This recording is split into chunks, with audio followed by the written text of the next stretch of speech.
Nous abordons aujourd'hui une période qui s'étend sur une trentaine d'années. En effet, j'ai l'intention de dresser devant vous les traits majeurs de la société française de la fin du XIXe siècle, en gros à partir des années 1880 jusqu'à la veille de la Première Guerre mondiale, donc dans les années 1910. Politiquement, cette période s'inscrit dans ce que l'on appelle habituellement la Première Troisième République. La Troisième République est sans doute, après bien sûr la période de la monarchie absolue sous l'Ancien Régime, la période la plus stable sur le plan politique justement. En effet, la Constitution qui est votée dans les années 1870 en France va tenir pendant presque 70 ans, si je calcule bien.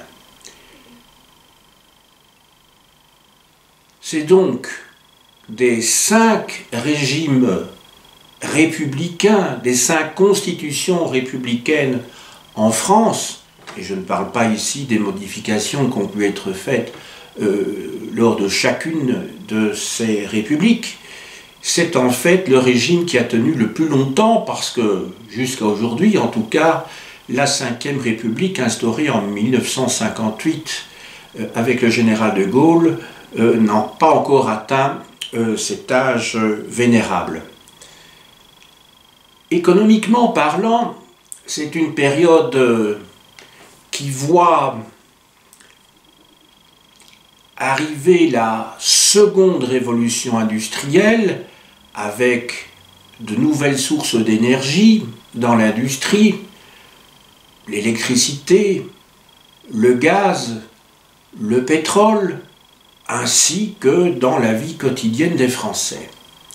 Socialement parlant, on peut dire, pour résumer, mais je vais y revenir très largement, que cette période voit une amélioration des conditions de vie à la suite de mouvements sociaux relativement importants en nombre et qui se veulent efficaces. Mon exposé comprendra 3 parties. La première portera sur la démographie de la France pendant cette période, donc de 30 ans, en comparant les chiffres, les nombres au début de cette période et à la fin de cette période, pour que l'on se rende compte s'il y a eu, oui ou non, évolution ou stagnation. Dans un deuxième temps, je vais aborder la société proprement dite, donc par le biais de la sociologie de la société française, et dans un troisième temps, j'aborderai l'évolution des mentalités, avant d'arriver, comme d'habitude, à une conclusion où je reprendrai sous forme de synthèse quelques traits marquants de cette période. Je commence donc par la démographie. Pour cette période-là, on peut avoir, ce qui n'est pas le cas pour des périodes beaucoup plus reculées, on peut avoir des chiffres très précis. En effet, de 1880 à 1910, on peut observer que la croissance de la population française est faible. 2 millions, ce qui fait qu'à la fin de cette période, donc vers 1910, il y a pratiquement, un petit peu moins en fait, pratiquement 40 millions d'habitants. Cette croissance est faible quand on la compare aux autres pays qui entourent l'Europe. Je pense en particulier à l'Angleterre, à l'Allemagne, à la Belgique ou à l'Italie. Pendant cette même période de 30 ans, les villes, la population urbaine, les citadins vont passer de 13 millions à 17 millions et demi. Donc on voit une croissance qui n'est pas quelconque. Elle est donc de 4,5 millions quand on la compare donc aux chiffres précédents que j'ai pu donner, ce qui signifie que la population citadine passe de 35% à 44% en France. En fait, ces chiffres, les chiffres que je vous ai donnés, pourraient être trompeurs. L'accroissement de la population n'est pas dû essentiellement à une croissance de la population stricto sensu française, il s'agit d'un important apport de l'immigration. On peut dire que, pour ne prendre que les deux nations, ou plus exactement les deux populations qui sont les plus présentes en France, et sur le plan de l'immigration, bien sûr, on peut dire qu'au début de la période, dans les années 1880, ce sont essentiellement les Belges, près de 400 000, et puis on va arriver progressivement à une augmentation qui est celle de la population italienne, de l'immigration italienne, et donc il va y avoir une inversion des chiffres, si vous voulez, quand on compare les deux périodes. Le taux de mortalité diminue faiblement, le taux de natalité, lui, recule plus sensiblement, de 25 à 19 pour 1000, ce qui frappe en revanche, et ça contribue bien entendu à l'augmentation des chiffres globaux que j'ai pu vous donner tout à l'heure, l'espérance de vie augmente de 8 ans. C'est-à-dire que la population française passe de 42 à 50 ans d'espérance de vie en moyenne, étant entendu toujours qu'il y a toujours une augmentation plus importante de 6 ou 7 ans entre les femmes qui vivent plus vieilles et les hommes. Maintenant, en termes de mobilité, on peut dire que la mobilité a cru par rapport à la période précédente. Entre 1880 à 1910, je viens de vous expliquer que les villes devenaient plus nombreuses, comment dirais-je, oui, que le nombre d'habitants dans les villes était plus nombreux, en grande partie parce qu'il y a un exode rural lié à cet appel d'air de la révolution industrielle, de la seconde révolution industrielle. Mais c'est Paris, et ça c'est une caractéristique que l'on trouve toujours à l'heure actuelle, Paris à cette époque-là regroupe 25% des citadins français, et ça c'est une caractéristique qui est toujours celle de la France aujourd'hui. Après avoir abordé un certain nombre d'éléments quantitatifs, mais qui sont essentiels pour comprendre, je dirais, la société française de cette fin du XIXe siècle et du début du XXe siècle, chiffres qui sont sans doute un petit peu rébarbatifs, un petit peu austères à entendre, il s'agit maintenant d'aborder la sociologie de la France pendant ces 30 ans. Mon exposé va comprendre deux parties.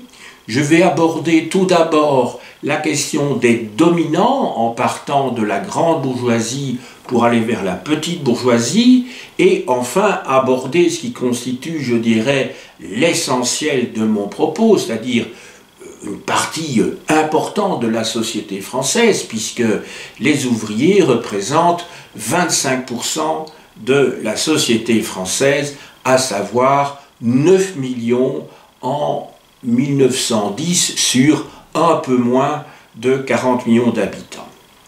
Je commence donc par les dominants. Et dans les dominants, je commencerai par ceux qui tiennent le système en main, c'est-à-dire les capitalistes, la grande bourgeoisie. Qui appartient à cette grande bourgeoisie? Il s'agit tout d'abord des milieux d'affaires, d'industriels, de membres de la haute fonction publique, et parmi ceux-ci, ce sont essentiellement les membres des milieux d'affaires supérieurs qui l'emportent, parce que effectivement, c'est cette tranche de la population qui est gagnante, je dirais, presque à tous les coups, malgré la conjoncture qui peut varier. Parce qu'en gros, entre 1880 et 1910, on peut dire qu'il y a, 1914 même, on peut dire que cette période se divise en deux.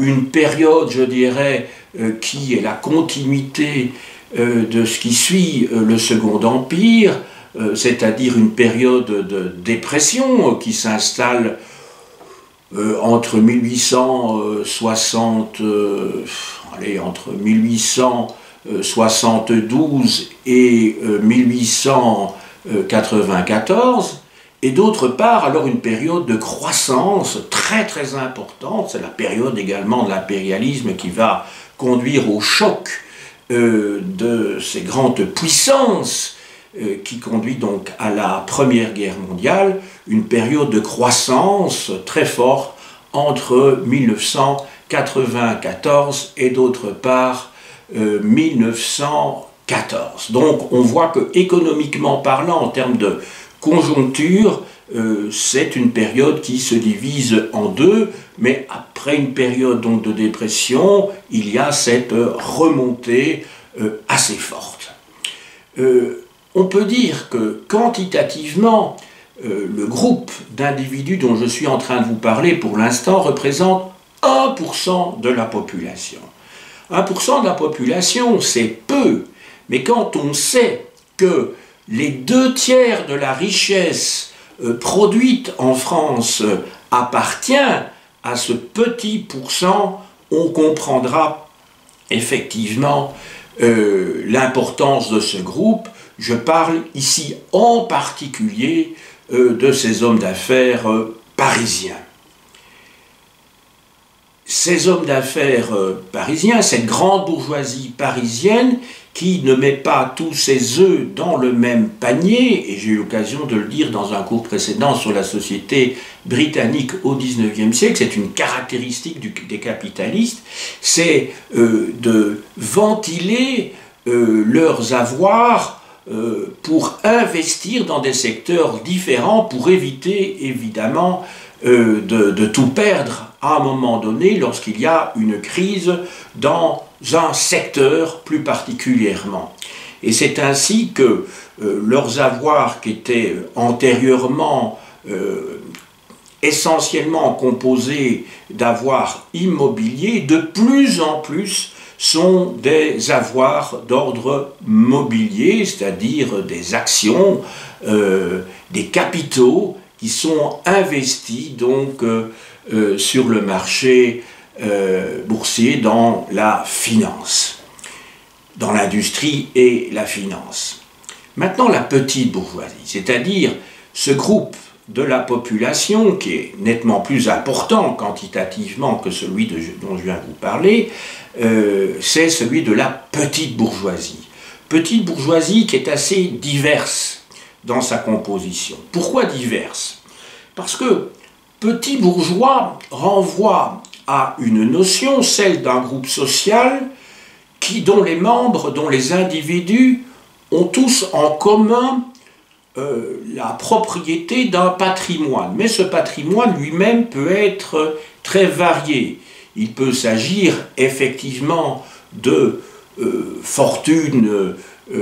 petites fortunes immobilières ou mobilières. Il peut s'agir aussi d'un patrimoine intellectuel, un patrimoine social aussi, qui fait qu'on entre dans cette notion de capital telle que définie par Pierre Bourdieu, le sociologue, qui montrait que la notion de capital doit être comprise de manière extensive et pas en termes purement économiques, puisque un capital culturel peut, dans la société, se distinguer, permettre à son titulaire, à son propriétaire, de se distinguer d'autres groupes sociaux.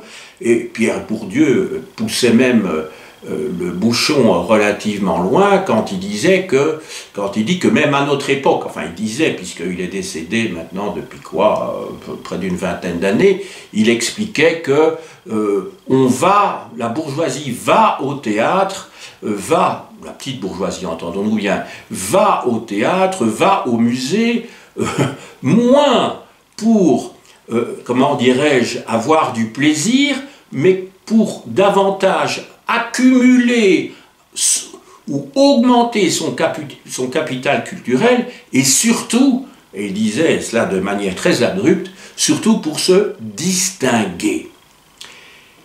Je vais revenir tout à l'heure sur les aspects culturels de cette Troisième République, de cette première Troisième République tout à l'heure. Ce qu'on peut dire en fait, c'est que ces petits bourgeois peuvent avoir des professions, des métiers très divers. Il peut s'agir d'indépendants, c'est-à-dire des artisans, des commerçants, mais aussi des professions libérales, des médecins, des avocats, des notaires par exemple.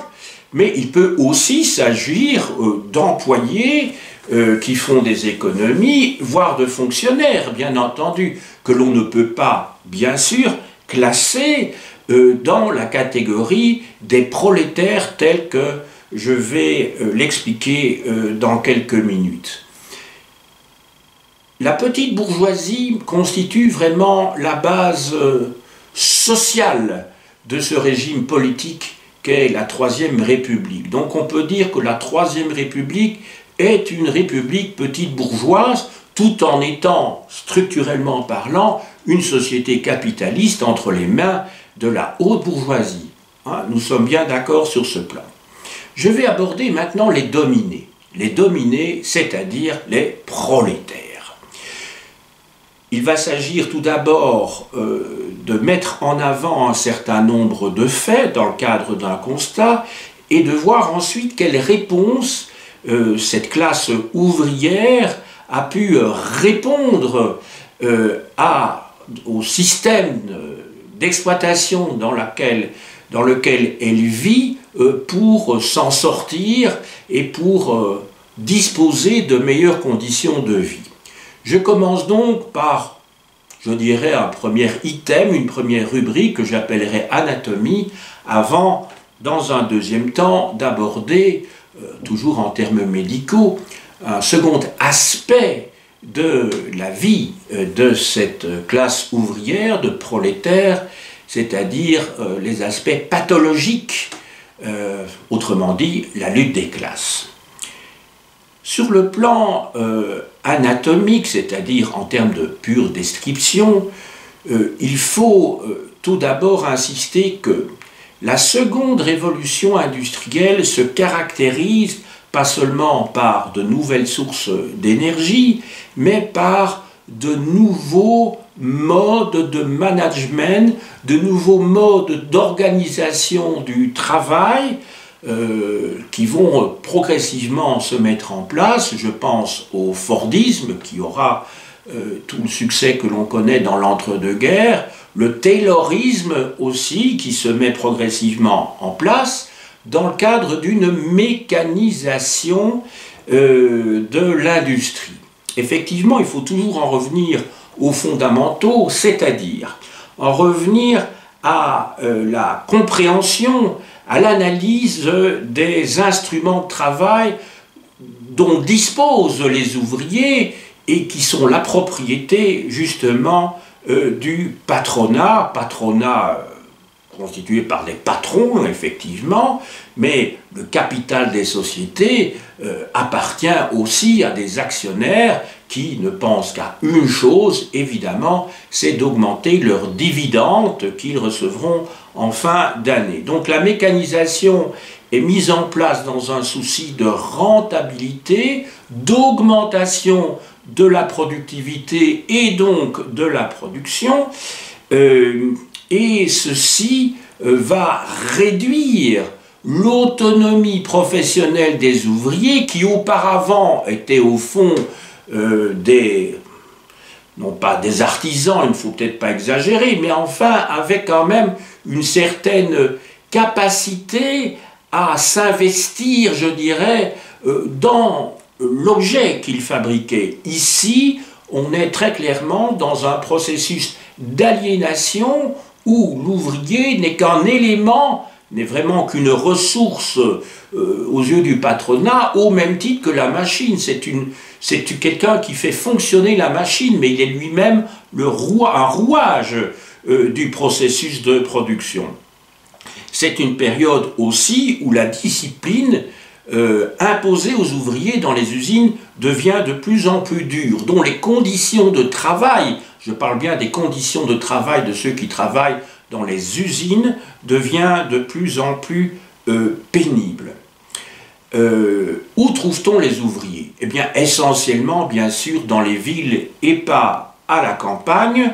Je vous ai donné un chiffre tout à l'heure, un peu moins de 10 millions d'ouvriers en 1910, c'est-à-dire 25% de la population française. J'ai utilisé ce terme peut-être un petit peu fort, qui est celui de pathologie, en parlant des relations entre, d'une part, le monde patronal et d'autre part, le monde des prolétaires, le monde des ouvriers. Je veux dire que par là, il ne s'agit pas de relations de bisounours. Il s'agit de relations qui peuvent être très dures. Et effectivement, pendant la période qui nous intéresse, et ça c'est significatif de la période qui nous intéresse, la classe ouvrière va se donner des moyens qui sont ceux de la lutte des classes. D'une part, l'organisation en syndicats, n'oublions pas que ces syndicats n'apparaissent en Angleterre qu'à partir du second tiers, je dirais, en nombre, du 19e siècle, en France, en Allemagne, en Belgique, plus tard, dans le cadre d'associations ouvrières, mais qui ne sont pas reconnues, en tout cas dans ces pays-là. Et les syndicats en France, en 30 ans, toujours entre 1880 et d'autre part 1910, vont passer, ou plutôt les syndiqués vont passer de 64 000 membres à 1 million de membres. Alors évidemment, c'est une croissance qui n'est pas négligeable du tout, bien entendu, mais qui ne correspond pas au taux de syndicalisation de la société des pays qui entourent la France. J'ai eu l'occasion de le dire rapidement, brièvement dans mon introduction. Je veux parler du taux de syndicalisation en Allemagne, en Angleterre, en Belgique, où là, les syndicats sont quantitativement plus forts. Ces syndicats en France vont se regrouper progressivement, parce qu'on sait très bien que c'est l'union qui fait la force, et ces syndicats, en se regroupant, vont trouver évidemment beaucoup plus de force. Il existait tout d'abord une première union nationale des syndicats qui va disparaître en 1898, et elle va être remplacée en fait par une nouvelle organisation de plus en plus forte qui est la Confédération Générale du Travail, la CGT, qui existe toujours aujourd'hui, mais qui a été scindée à plusieurs reprises et n'est plus cette organisation qui se voulait unitaire, qui n'a jamais été d'ailleurs, parce que l'union de tous les travailleurs en France ne s'est jamais faite, mais la CGT de l'époque est beaucoup plus représentative du monde du travail que la CGT d'aujourd'hui, qui doit batailler avec d'autres organisations syndicales concurrentes. La CGT est créée en 1895, et je viens de vous le dire il y a quelques instants, cette organisation syndicale va devenir de plus en plus puissante, mais par rapport au taux de syndicalisation dans d'autres pays industriels voisins, la France est en dessous de la barre. Alors la CGT, cette Confédération Générale du Travail, est organisée à deux niveaux. Tout d'abord verticalement et horizontalement. Il s'agit donc bien d'une confédération qui comprend, comme son nom l'indique, des fédérations. Ces fédérations sont des organisations syndicales qui regroupent à l'échelle régionale d'abord, à l'échelle nationale ensuite, toute une série de sections syndicales de la base jusqu'au sommet. Par exemple, la fédération de la métallurgie, la fédération de toute une série de métiers. Et quand je dis qu'il y a parallèlement, mais sans vouloir rester dans des métaphores, j'allais dire, géométriques, ici, sur le plan horizontal, il existe des lieux transversaux où les travailleurs de différents secteurs se rencontrent et militent ensemble. Il s'agit des bourses de travail.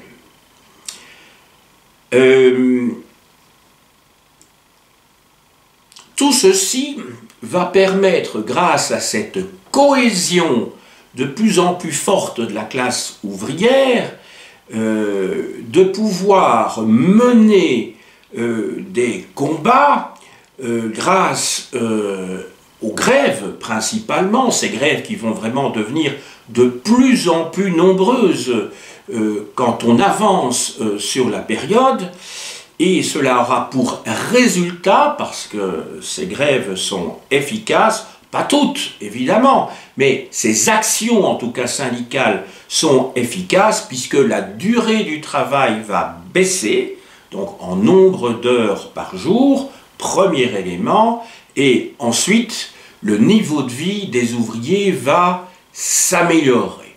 Donc on peut dire que les années passant, essentiellement d'ailleurs autour de 1900, vers 1910, on peut dire que la condition ouvrière s'améliore, même s'il y a eu des combats épiques, il y a eu des manifestations qui ont fait des morts lors de confrontations avec les forces de l'ordre. Tout cela fait partie, je dirais, de la légende, enfin le nom de l'histoire, parce que la légende laisserait entendre qu'il s'agit d'épisodes partiellement fictifs, mais c'est vrai que ces éléments, ces événements sont restés dans la mémoire ouvrière, et les ouvriers ont su que pour pouvoir obtenir, il fallait être unis, il fallait tenir lors des grèves, il fallait se battre, mais que, effectivement, ce n'était pas sans risque.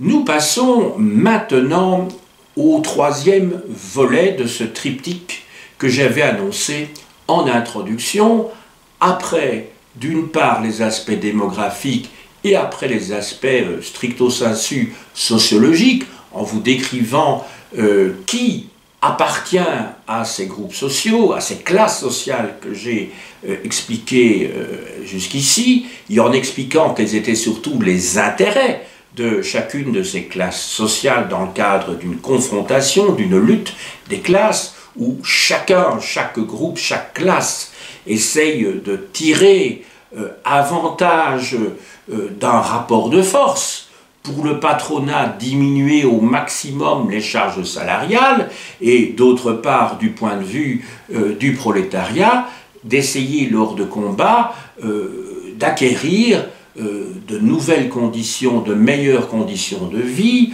de meilleurs salaires et de défendre son emploi. Je passe maintenant donc au troisième panneau, celui donc des mentalités.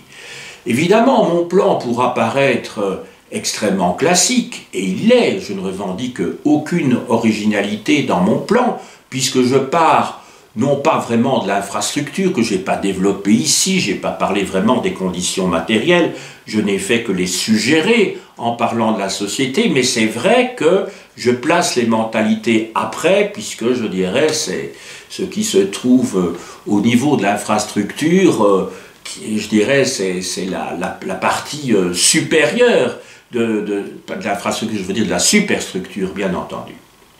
Alors, pour les mentalités, je vais aborder successivement les aspects confessionnels, en tout ce qui relève de la croyance et des convictions philosophiques. Dans un deuxième temps, je vais aborder la révolution dans le domaine de l'éducation, et j'abordais par ce biais également l'importance de l'information. On va voir quelle place occupe la presse à cette époque-là.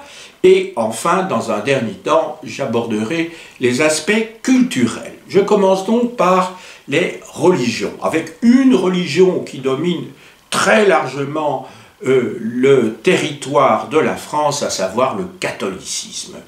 Catholicisme qui n'a pas la même force dans sur l'ensemble du territoire.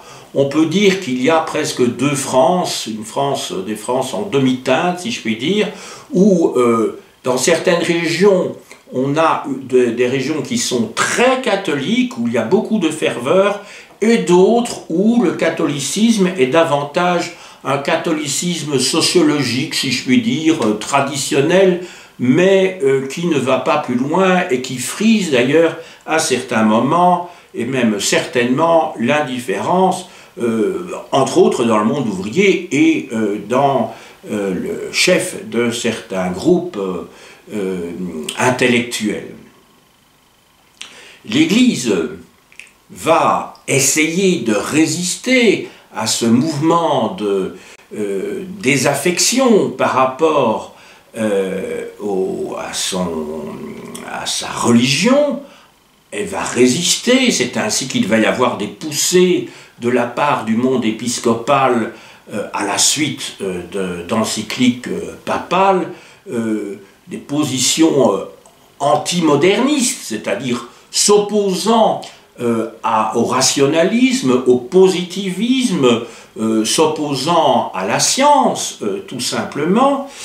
Et il faudra attendre, je dirais, la loi de 1905, qui peut apparaître a posteriori comme une victoire, je dirais, des tenants des Lumières, mais qui s'est voulu avant tout comme un compromis finalement. Un compromis raisonnable entre, d'une part, les croyants, et plus exactement les institutions ecclésiastiques qui tenaient à leurs privilèges, et d'autre part, l'État. L'État qui tient à distinguer, du point de vue légal, ce qui relève des églises, et ici n'est pas question des religions, je dis bien des églises, et ce qui relève d'autre part du public, c'est-à-dire de l'État.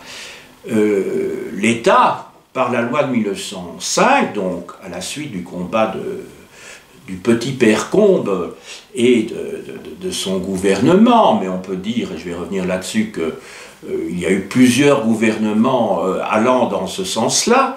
On peut dire que la loi de séparation de l'Église, ou des Églises et de l'État, avait un objectif de pacification en instaurant la laïcité en France.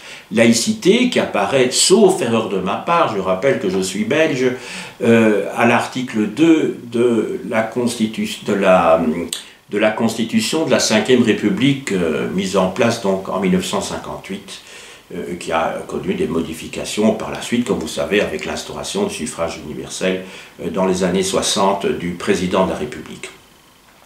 Donc, je reviens sur ce que j'étais en train d'expliquer. Donc, la laïcité qui instaure donc une séparation nette entre les deux, comment dirais-je, la Constitution française prévoit que l'État ne reconnaît, ne subventionne pas les cultes.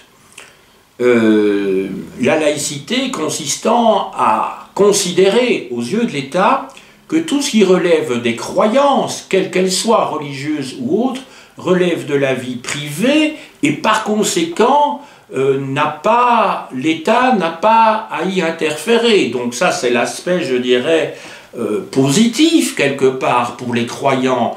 On n'est pas dans un système monolithique comme sous l'Ancien Régime où il y a alliance entre le trône et l'autel, entre le sabre et le goupillon, où l'État a à se mêler de la vie privée, comment dirais-je, aux questions de conscience, aux convictions personnelles des individus sur le plan religieux et philosophique. Mais en revanche, les églises en tant qu'institution, je dis bien en tant qu'institution, n'ont pas à se mêler des affaires de l'État et à inférer dans son fonctionnement et dans sa gestion. Autre religion en France, à ce moment-là, à côté et loin derrière, je dirais, les catholiques, il y a un demi-million de protestants, calvinistes et luthériens, et d'autre part, il y a 80 000 Israélites, pour utiliser un terme de l'époque. Maintenant, à côté de cela, il y a des mouvements laïques, dont beaucoup, mais pas tous les membres, sont athées ou agnostiques, mais on peut être laïque en étant évidemment catholique, il n'y a pas d'incompatibilité entre les deux. C'est en Belgique qu'il y a confusion dans les termes, mais en France, en tout cas, les choses sont très très claires. À cette époque-là, justement, et de plus en plus, la franc-maçonnerie va jouer un rôle important. N'oublions pas que Jules Ferry, l'initiateur des lois sur l'école, dont je vais parler dans quelques minutes, était franc-maçon, et il n'était pas le seul. Sous la Troisième République, la franc-maçonnerie joue un rôle important, politiquement parlant. La franc-maçonnerie de l'époque, je dis bien de l'époque, pas aujourd'hui, était beaucoup plus, comment dirais-je, présente dans la vie politique. Il y avait des gouvernements dont beaucoup de membres étaient francs-maçons, même chose au Parlement, à la Chambre des représentants, la Chambre des députés, il y avait un nombre considérable de francs-maçons. Et donc ceux-ci ont essayé de promouvoir un certain nombre de valeurs laïques et effectivement ont dû comment dirais-je, utiliser le fer contre un certain nombre de congrégations religieuses et contre un certain nombre d'évêques. Ça, c'est incontestable. Nous arrivons maintenant, après avoir abordé la question de la religion, la question des rapports entre les églises et l'État, à un second secteur qui, lui, est tout à fait essentiel, tout à fait fondamental, et je ne le dis pas parce que je suis moi-même professeur, mais c'est parce que à cette époque-là, il y a un affrontement idéologique entre, d'une part, les deux groupes dont je viens de vous parler, c'est-à-dire, d'une part, les congrégations religieuses qui s'occupent de l'enseignement, et d'autre part, et les évêques, et d'autre part, alors ceux qui souhaitent promouvoir une école laïque, c'est-à-dire détachée de toute forme de prosélytisme, de modèle éducatif chrétien. Il s'agit donc de l'école. L'école, et ce n'est pas seulement le cas en France, hein, en Belgique nous avons connu exactement le même phénomène. Il y a donc un affrontement entre les deux parties. Je vous ai expliqué il y a quelques minutes que Jules Ferry était franc-maçon. On lui a reproché des tas d'autres choses par ailleurs dans le domaine, à juste titre, dans le domaine de la promotion de la colonisation, mais ça c'est un autre sujet que je ne vais pas aborder ici, et qui fait de ce personnage un personnage qui peut, aux yeux de nos contemporains aujourd'hui, en faire un personnage contradictoire, mais il ne l'était pas pour l'époque. En tout cas, sinon vous faites de l'anachronisme, hein, ce qui est, je vous l'ai déjà dit souvent, le pire des péchés pour un historien qui doit avoir un regard, je dirais, sur les sociétés qu'il étudie, un regard objectif. J'ai pas dit regard neutre, hein, c'est un mot que j'aborde personnellement, mais un regard objectif, c'est-à-dire d'essayer de comprendre ce qui se passait dans la tête des gens de cette époque-là, sans vouloir y projeter nos combats actuels. Alors, Jules Ferry, qui a donc, dans les lois du début des années 1880, 81, 82, créé, par des lois successives, créé cette école primaire, obligatoire, laïque, gratuite, qui fait de l'école de la Troisième République, je dirais, un modèle. Alors je ne dis pas un exemple, je dis un modèle qui a façonné véritablement la France, parce que l'école va être un creuset de la conscience nationale. Alors le premier effet de ces lois de Jules Ferry, sont tout d'abord le fait que l'analphabétisme des adultes va progressivement reculer. En effet, si vous prenez les chiffres de 1870, donc avant les lois de Jules Ferry, et d'autre part les chiffres de 1910, on va voir que le taux d'analphabétisation a été divisé par 4. Effectivement, on est passé de 43%, tenez-vous bien, 43% d'analphabètes, donc à la fin du Second Empire, à 11% en 1910. Donc là, c'est un résultat tout à fait remarquable, qu'il faut mettre donc au profit de cette Troisième République. Cette Troisième République qui se veut, lorsqu'elle a des gouvernants éclairés à sa tête, qui se veut humaniste, émancipatrice de la nation, du genre humain en général et de la nation en particulier, ne se veut pas pour autant exempte de reproches. Si on fait des reproches, qu'il ne faut surtout pas faire, je vous ai dit, mais avec les yeux de nos contemporains, parce qu'en fait c'est une matrice, cette école idéologique où on fait du bourrage de crâne. On apprend effectivement à écrire, à lire, à compter à l'école primaire, mais on n'y fait pas que ça. On promeut un patriotisme exacerbé, un nationalisme qui aura des conséquences que l'on connaît, lorsque ces soldats français vont partir, comme les soldats allemands d'ailleurs aussi, la fleur au fusil en 1914, convaincus de se battre pour la bonne cause, pour la cause de la civilisation contre ces barbares germaniques. On expliquait exactement la même chose, évidemment, aux soldats allemands, et l'on connaît les boucheries qui vont se faire pendant cette Première Guerre mondiale.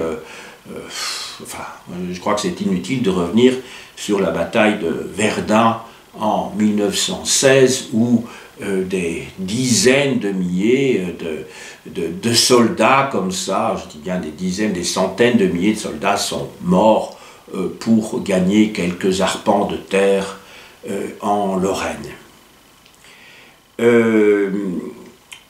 Donc, on cherche à développer le sentiment national dans le cadre de programmes qui sont les mêmes pour tous les petits Français. Pour tous les petits Français, autrement dit, on en fait, je dirais, des clones à partir d'un modèle initial. Alors, on peut trouver qu'effectivement, les programmes peuvent avoir tout leur sens, des programmes uniques de telle manière que quand on sort de l'école primaire, tout le monde dispose du même bagage sans qu'il puisse y avoir de différence entre tous les petits Français. Ça, c'est, je dirais, voir les choses du côté du verre à moitié plein, mais on peut les voir également du côté du verre à moitié vide, si l'on voit les choses d'un point de vue non pas anachronique, mais d'un point de vue critique, ce qui n'est pas la même chose lorsque l'on considère que tous ces petits-enfants ont été soumis dans le cadre des cours de français, dans le cadre des cours d'histoire, dans le cadre des cours de géographie, à un véritable bourrage de crâne. Si vous prenez le cours d'histoire, il y avait un manuel, enfin un petit livret qui circulait abondamment à travers toute la France. C'était la France racontée par deux enfants qui circulaient à travers tous les territoires de France. C'est un petit peu le Tour de France avant le Tour de France cycliste, si vous voulez, hein, où il passait par tous les départements, enfin toutes les grandes régions de France, hein, pour montrer, je dirais, la richesse de la France. Quand vous prenez également ce qu'on appelait le petit lavis, c'est-à-dire un véritable catéchisme, qui était le cours d'histoire nationale, parce qu'on faisait de l'histoire nationale, on ne se préoccupait pas vraiment de ce qui se passait ailleurs. C'était des cours gallocentristes, très gallocentristes, où on ne se préoccupait pas des autres pays européens. Quant aux pays qui se trouvaient au-delà des mers, n'en parlons même pas. Donc, on enseignait l'histoire de France, telle que vous en avez certainement entendu l'écho, hein, en partant de nos ancêtres les Gaulois, ce qui est évidemment une ineptie, et on continuait comme ça avec l'histoire des rois de France qui avaient construit le pays, la nation française, et puis on continuait par les différents dirigeants de la France, en mettant en évidence quelques personnalités comme ça qui avaient participé au fond de la centralisation, mais aussi d'une forme d'asservissement quand même du peuple français jusque sous la Troisième République. Tout cela pour justifier et légitimer au fond un pouvoir qui tenait à une certaine stabilité soutenue par cette fameuse petite bourgeoisie, et la grande bourgeoisie, n'en parlons pas. Voilà, il s'agissait donc de rassembler les gens autour d'une idée, l'idée nationale, ce qui évite, évidemment, par conséquent, qui a pour objectif d'éviter les tensions sociales, puisqu'on appartient tous au même groupe, la nation. Pourquoi s'entre-déchirer entre classes sociales? Donc on voit qu'il y a des objectifs, conscients ou inconscients, peu importe d'ailleurs, où les professeurs de français, d'histoire et de géographie se sont fait les instruments du pouvoir. Même chose pour la géographie, hein. En histoire, bon, on devait connaître des successions de dates de début et de fin de règne, surtout connaître évidemment des dates considérées comme essentielles dans l'histoire de France. C'était une histoire très chronologique, une histoire politique, une histoire militaire, mais où il n'y avait pas de place, je dirais, pour l'histoire, la vie des gens finalement, hein, l'histoire économique et sociale, mais sous sa forme diluée, évidemment, l'école primaire, ce qu'on appelle la vie quotidienne, sinon pour ressortir quelques vérités éternelles concernant le caractère français. Et alors en géographie, vous aviez, il fallait connaître le nom de tous les départements français, de leurs chefs-lieux, ainsi que des chefs-lieux des sous-préfectures. Donc vous imaginez quel bourrage de crâne, hein, tout ça pour souder la nation autour de cet idéal de défense de la patrie au lendemain de la perte de l'Alsace et la Lorraine que la France avait perdue dans la guerre franco-prussienne de 1870, cette guerre qui avait valu donc la fin du Second Empire, donc de Napoléon III. Maintenant, la culture. Ah non, avant d'aborder la culture, je vais peut-être aborder le secteur de l'information. Le secteur de l'information, essentiel aussi sur le plan idéologique, mais plus diversifié, je dirais, nettement plus diversifié que l'éducation. Parce qu'autant l'éducation est la même pour tous les petits Français, autant la presse se veut diversifiée. Enfin, on sait très bien qu'il y a des manias de la presse qui peuvent avoir plusieurs journaux, posséder plusieurs journaux et faire passer les idées qu'ils ont bien envie de faire passer. Évidemment, c'est beaucoup plus difficile pour des ouvriers ou pour des mouvements comment dirais-je, proches du prolétariat, de faire passer des idées dans la mesure où ils ont moins de capitaux, de finances pour diffuser des idées auxquelles ils sont attachés, qu'ils défendent, qu'ils veulent promouvoir. Retenez quand même que sur la période de 30 ans qui nous intéresse, donc entre 1880 et 1910, on est passé de 3 millions de, comment dirais-je, d'exemplaires de quotidiens à 12 millions. Donc ça veut dire que la production de journaux, alors achetés, lus, en partie au moins, tous les jours, a quadruplé en 30 ans. N'oubliez pas qu'à cette époque-là, ben, ce sont les débuts de la radio. Enfin, pour l'extrême fin de notre période, hein, on peut même dire que bon, la radio, elle n'a pas encore d'influence. Disons que la radio prend son... Parce que Marconi, effectivement, avait déjà inventé la radio à ce moment-là. Mais enfin, c'est dans l'entre-deux-guerres que la radio est, comment dirais-je, le média par excellence, avec d'ailleurs aussi le cinéma qui de muet devient parlant en 1929. Mais, je veux dire, l'équivalent de notre télévision aujourd'hui, même maintenant, ce n'était plus la télévision, c'est Internet, comme vous savez, c'était la presse.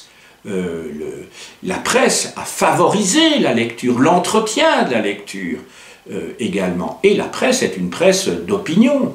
Je veux dire, il n'y a pas qu'une seule ligne, on n'est pas dans un pays totalitaire, même s'il y a évidemment des groupes d'influence qui ont plus de poids que d'autres. Ça, c'est l'injustice de l'argent, mais en tout cas, il s'agit d'une presse d'opinion, une presse d'information, une presse d'opinion également, qui est là, et donc il y a la possibilité de lire des quotidiens qui ne vont pas du tout dans le même sens.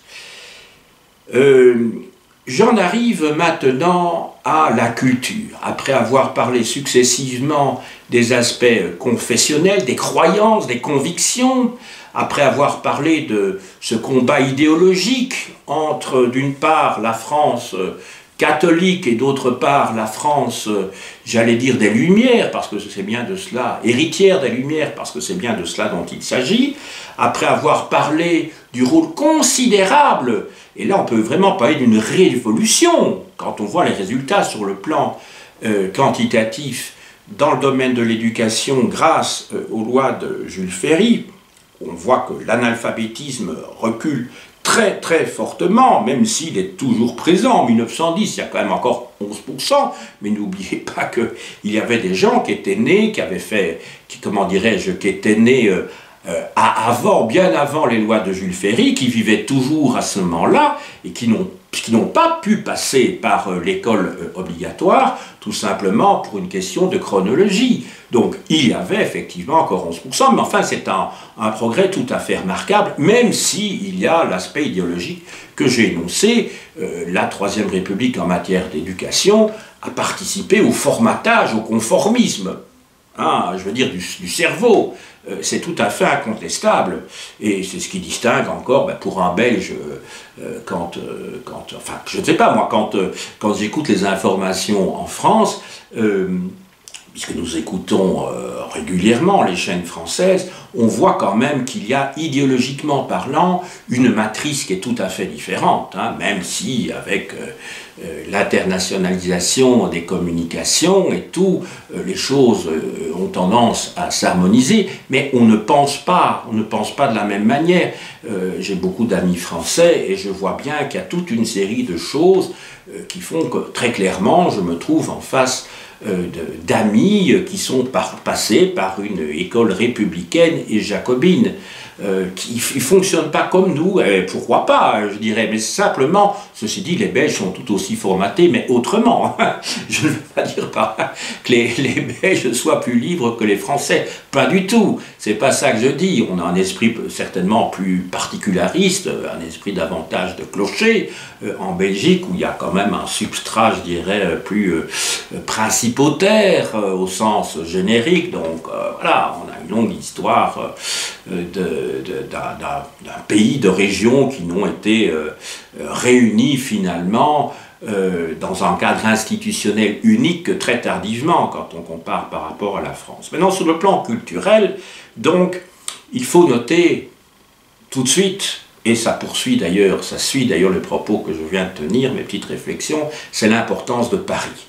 Paris, c'est une capitale, c'est une métropole internationale dans le domaine culturel. On peut dire même que c'est la capitale mondiale, je dirais, sur le plan culturel, à cette époque-là, vers 1900. On peut dire que, de nouveau, on peut reprendre au fond les critères utilisés par Pierre Bourdieu quand il dit que la culture, en soi, elle n'existe pas. Il y a la culture de différentes classes populaires. D'ailleurs, la définition de la culture est toujours donnée par les classes supérieures et pas par les classes dominées. Hein. Ça me paraît tout à fait clair. La culture sert à se distinguer socialement. Pas seulement, heureusement, mais en tout cas, c'est un des éléments de la culture, celui de la distinction sociale. Alors je vais partir de nouveau de la culture, je dirais, bourgeoise pour arriver à la culture populaire. Alors la culture bourgeoise, elle se caractérise par un grand conformisme qui est lié à sa volonté que le monde ne change pas beaucoup. D'ailleurs, ou plutôt pour rester dans la fameuse formule du Guépard que j'évoque souvent d'ailleurs dans mes cours, il faut que tout change pour que rien ne change. Autrement dit, ça veut dire qu'une part importante de la bourgeoisie, et surtout de la petite bourgeoisie, s'intéresse plutôt à une forme d'art très académique, sans originalité, qui peut avoir sa valeur parallèlement, mais en fait ce sont seulement quelques élites qui s'intéressent à l'avant-garde, élites, oui, bourgeoises, on peut le dire, intellectuelles, parfois un peu marginaux, qui s'intéressent aux différentes avant-gardes artistiques et littéraires. Dans ce domaine, là il s'agit de culture, je dirais, destinée aux élites, parce qu'on comprend très bien que pour certaines formes de poésie, de peinture, de musique, il est nécessaire d'avoir un certain nombre de modèles qui apparaissent dès la petite enfance, dans l'éducation, pour s'y intéresser. Je pense en particulier donc à certains courants d'avant-garde qui ne s'adressent pas à la bourgeoisie, mais il se fait que concrètement les masses populaires n'y ont pas véritablement accès pour les raisons que je viens de dire. Je pense dans le domaine de la littérature et de la poésie, je pense, du roman et de la poésie, je pense en particulier au symbolisme. Je pense, ce qui concerne aussi d'ailleurs la peinture et la musique, pensons à Debussy en musique, pensons à Mallarmé en poésie, pensons également à Gustave Moreau dans le domaine de la peinture. Le symbolisme, en fait, c'est un mouvement qui apparaît donc dans la dernière décennie du XIXe siècle et qui s'oppose au naturalisme qui est lui-même un prolongement du réalisme. C'est une manière de s'échapper du réel en considérant qu'au fond le monde dans lequel on vit est constitué au fond est compréhensible par un langage symbolique.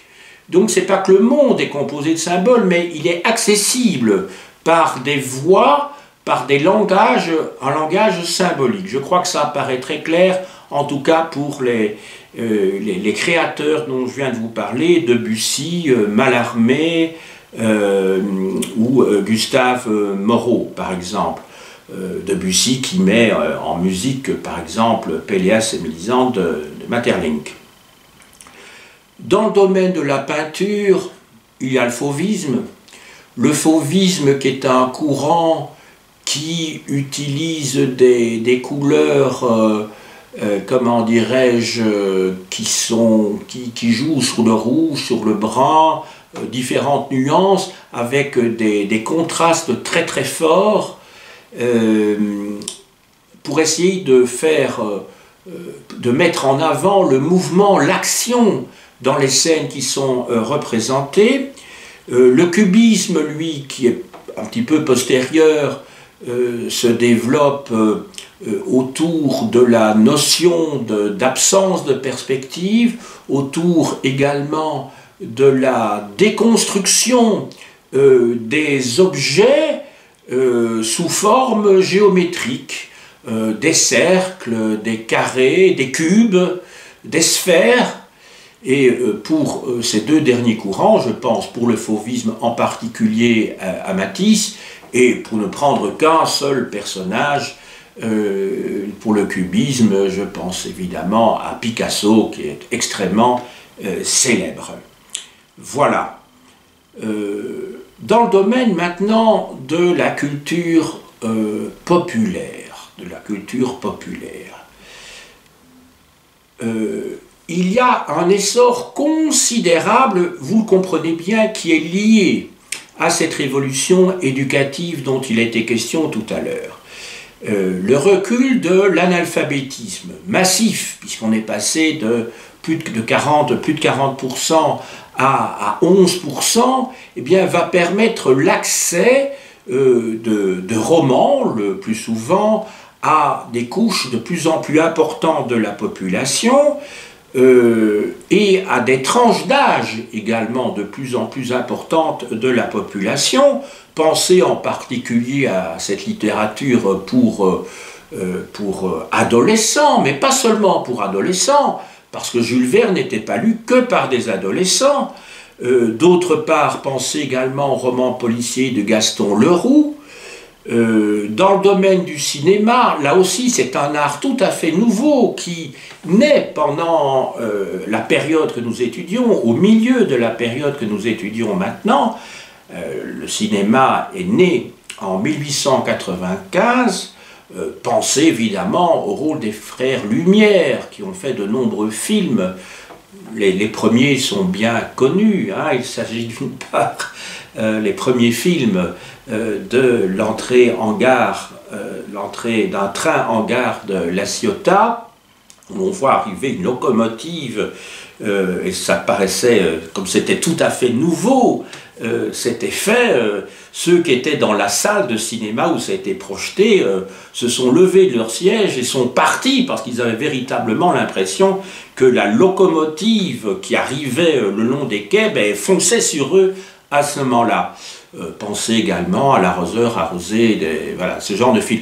Donc en fait, on a très vite des courts-métrages qui vont être diffusés et qui vont attirer des foules de plus en plus nombreuses, dans le cadre, bien sûr, du cinéma muet, puisque le film était projeté avec dans la salle un pianiste qui mettait l'ambiance en fonction des images qui étaient projetées. Voilà, il va y avoir des sous-titres qui vont apparaître dans des images intermédiaires et qui permettent de comprendre les échanges, les dialogues qui se font entre les différents acteurs. C'est seulement à la fin donc, des années 1920 qu'on va passer au cinéma parlant, et à partir de ce moment-là, vous voyez tout de suite l'usage que vont en faire un certain nombre de régimes autoritaires. Pensez à Mussolini, pensez à Hitler, mais pas seulement, hein. Moi je me souviens dans les années 60, quand j'étais enfant, et que j'allais au cinéma à Bruxelles, près de Port-de-Namur, nous avions droit à 5 ou 10 minutes d'actualité belge, et je peux vous dire que c'était de la propagande, hein. Donc il ne faut pas croire qu'il n'y a que les dictatures qui diffusent de la propagande. La propagande existe partout, simplement il y a de la propagande qui se veut plus soft que d'autres, et il y a de la propagande effectivement art où on déforme systématiquement les faits. Ben, moi, je me souviens encore de publicité, enfin non, de ces 10 minutes d'actualité qui précédaient donc ce qu'on appelait le grand film.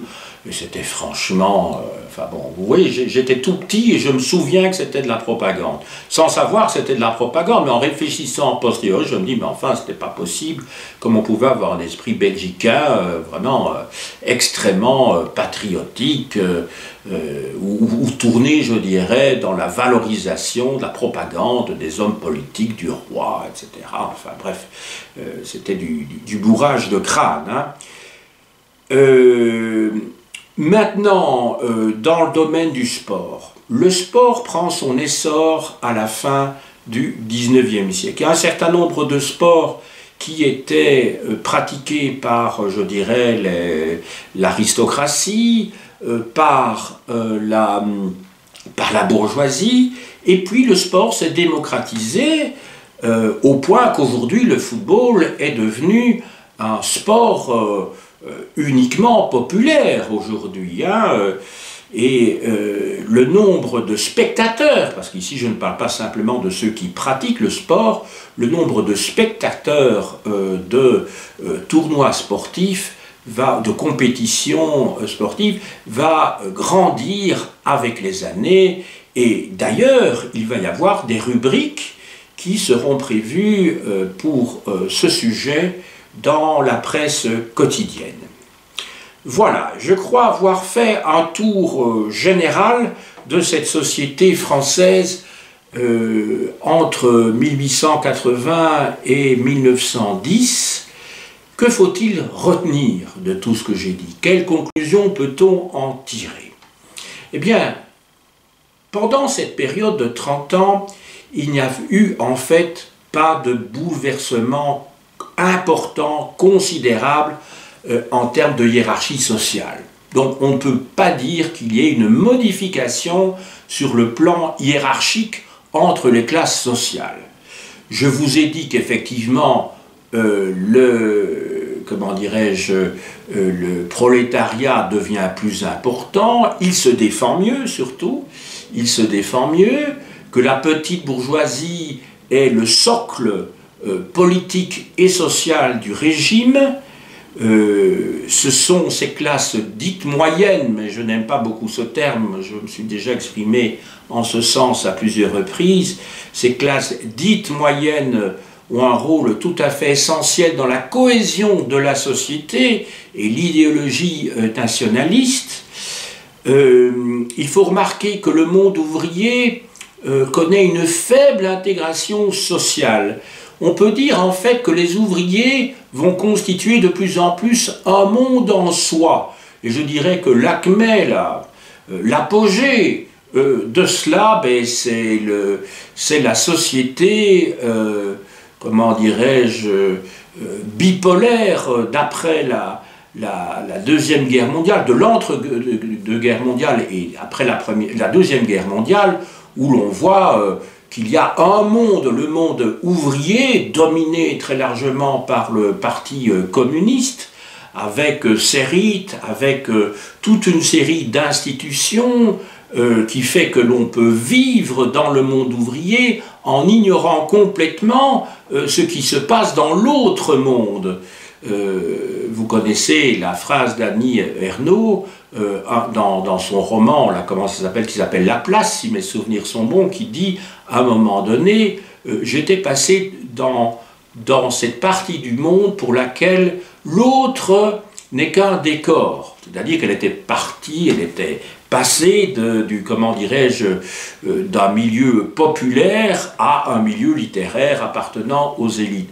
Eh bien, c'est la même chose inversement pour le monde ouvrier, et le monde bourgeois, ce sont des mondes qui s'ignorent, qui se rencontrent à l'occasion du processus de production, bien entendu, mais qui ont des manières de vivre complètement différentes, qui pensent autrement. Ils n'ont pas le même logiciel, et pour cause d'ailleurs, hein, ça paraît tout à fait logique.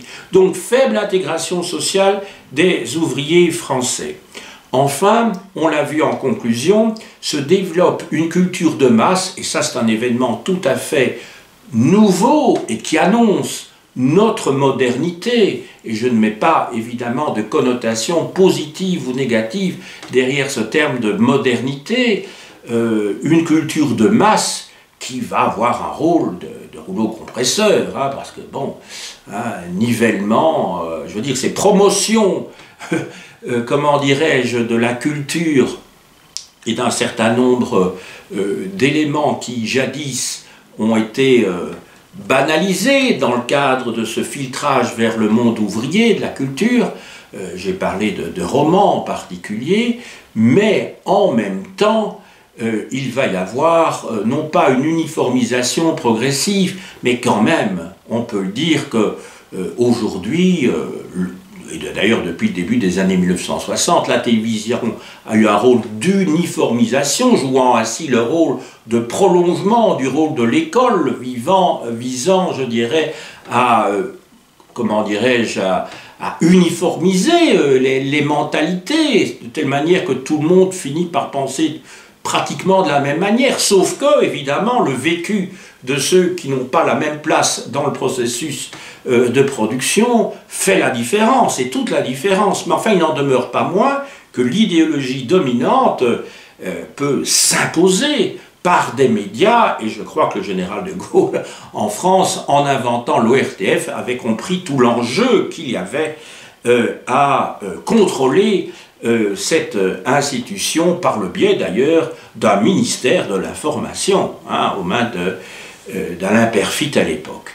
Alors vous voyez, je fais des sauts d'une période à l'autre, parce que l'histoire pour moi n'a de sens que si on fait de l'histoire comparée, à la fois sur le plan culturel, dans l'espace, dans le temps également, parce que finalement ce qui nous intéresse, c'est de comprendre le fonctionnement des sociétés humaines, et peut-être, même si on dira que ça relève de la philosophie, peut-être de comprendre quels sont les mécanismes qui participent à notre intégration dans la société de manière différenciée par des biais qui sont quand même souvent les mêmes.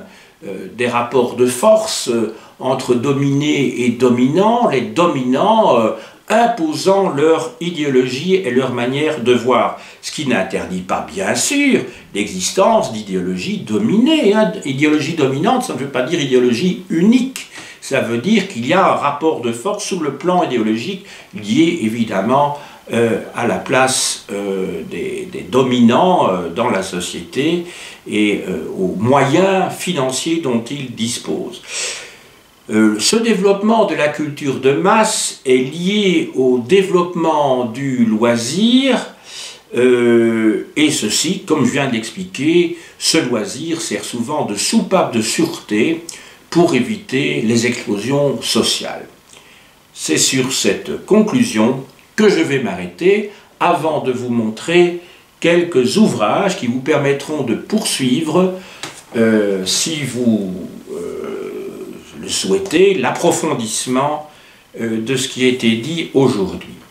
Alors, un ouvrage qui porte sur le 19e siècle, une histoire personnelle de la France, d'Emmanuel Furex, Le siècle des possibles, 1814-1914, aux presses universitaires de France.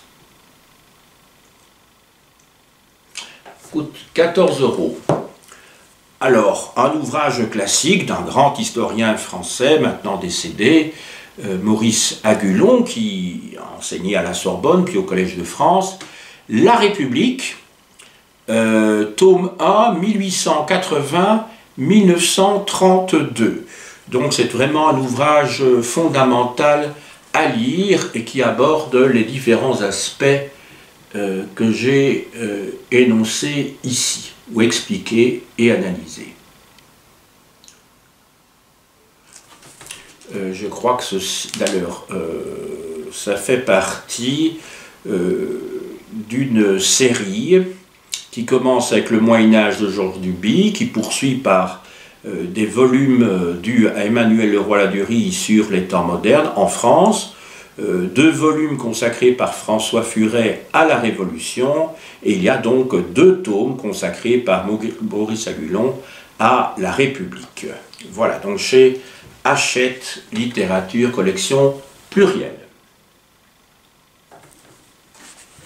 Alors là, un fascicule dans l'excellente collection de la documentation photographique, très utile pour des professeurs d'enseignement secondaire, pour préparer des leçons.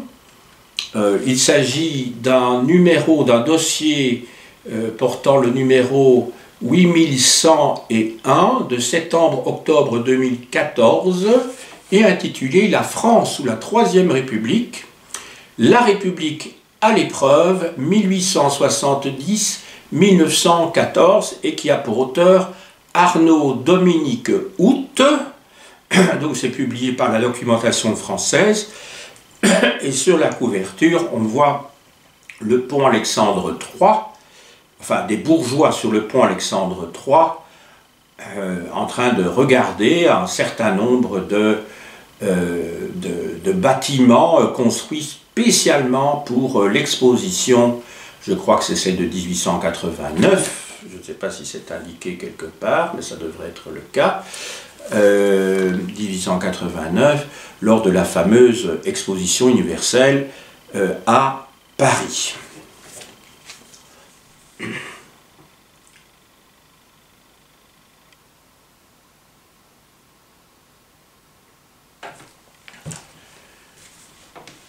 Alors, des ouvrages qui portent tout d'abord sur l'histoire dite populaire, c'est-à-dire celle des classes laborieuses, des classes pas seulement laborieuses, aussi de ceux qui n'ont même pas la capacité, je parle des mendiants, entre autres, de travailler, l'histoire des petits, entre guillemets, de ceux qui subissent l'histoire et qui ne la font pas, même si dans les faits, ben, c'est l'histoire, c'est eux qui font l'histoire, mais en tout cas, c'est pas eux qui la font bouger.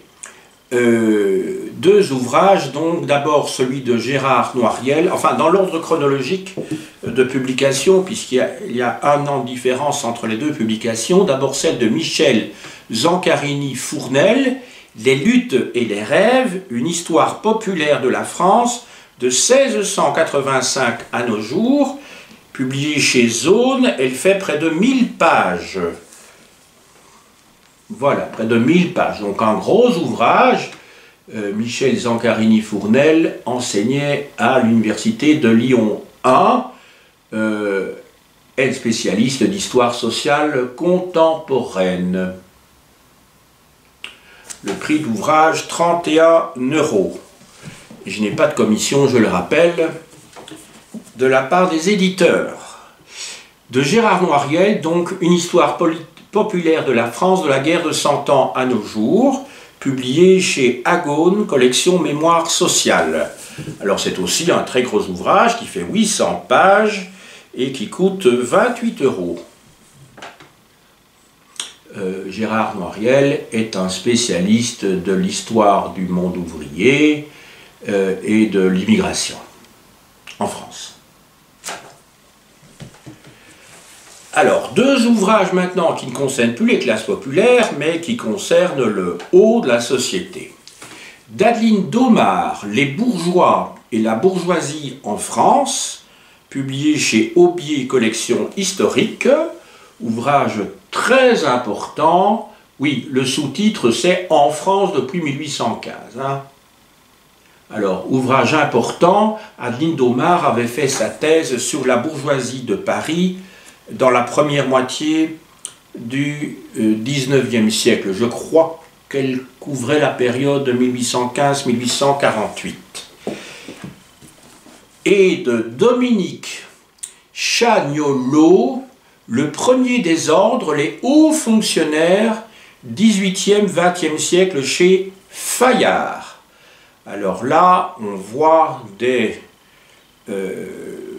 membres, des députés prêtant serment à Bonaparte en tant que premier consul. Je vais essayer de voir.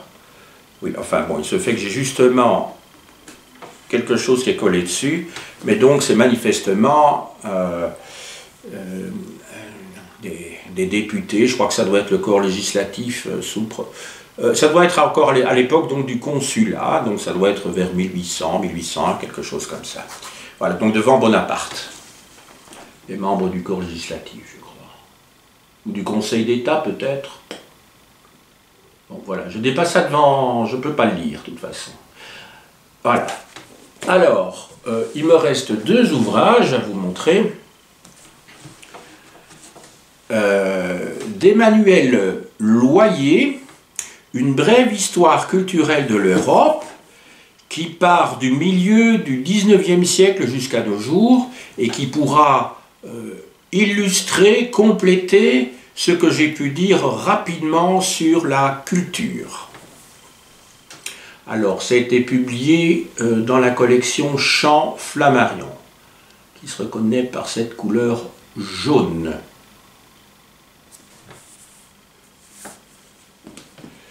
Et enfin, un excellent ouvrage qui fait près de 1000 pages, tenez-vous bien, de Béatrice Joyeux-Prunel, Les avant-gardes artistiques, 1848-1918, une histoire transnationale. Voilà, dans la collection Folio Histoire.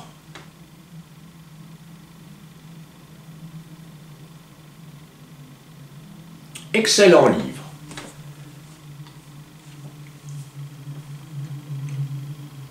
J'ai dit.